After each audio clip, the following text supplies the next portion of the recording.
Добре дошли в приюта на фондация Добрите феи в село Чарган, община Тунджа, област Ямбол, на около 10 км от град Ямбол.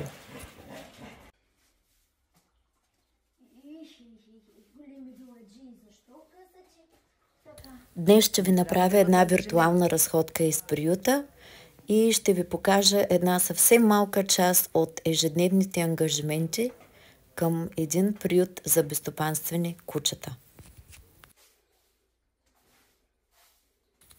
Имаме огромна нужда от доброволци, които биха помагали в обгрижването на животинките, които са временно приютени при нас.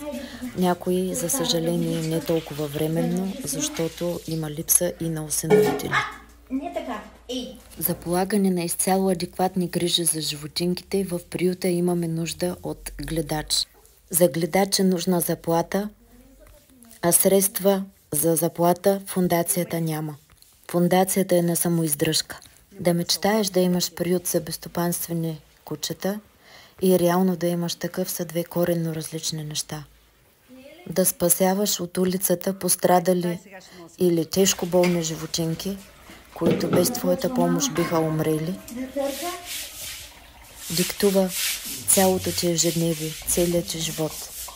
Да се грижиш за толкова много живи същества е огромна отговорност и ангажимент. Документалната работа е досадна, но неизбежна, тя е задължителна. Проверките от ОДБХ са постоянни и за хората, които обичаме животните, проблемите са много. Има глоби, има наказания, има предписания, има постоянен тормоз.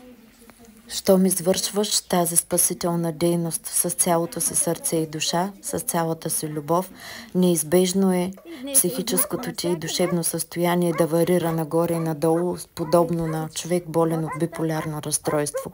В един момент се радваш, в следващия момент плачеш.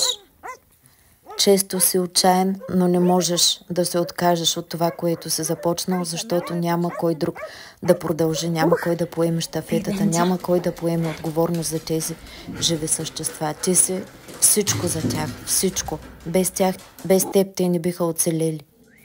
Както виждате, и физическата дейност, свързана с обгрижването, чистене, хранене, поене, никак не е лесна, особено за един човек или двама в случая, защото и мама ми помага.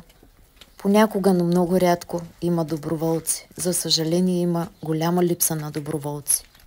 Финансиране нямаме абсолютно никакво, нито от община, нито от държава, нито от европроекти. Имаме съвсем малко дарения от приятели, хора, които ми имат пълно доверие. Гранули получаваме от господин Ваню Алексиев, собственик на фирма Биомед. Благодарение на съмишленици успяваме да кастрираме и лекуваме, но нямаме осиновители. Но освен всичките тези грижи, като почистване, мирне, дезинфектиране, хранене, поене, животинките искат и ласки, искат разходки.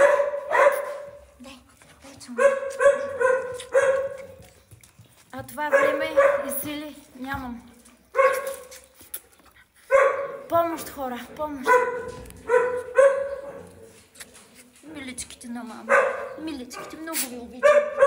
Много ви обичам, мама. Много. Спешна нужда от доброволци или от хора, които могат да се заемат почти изцяло с приюта или изцяло. Аз винаги ще помагам. Обичам ви, деца. Много ви обичам. Много, много ви обичам.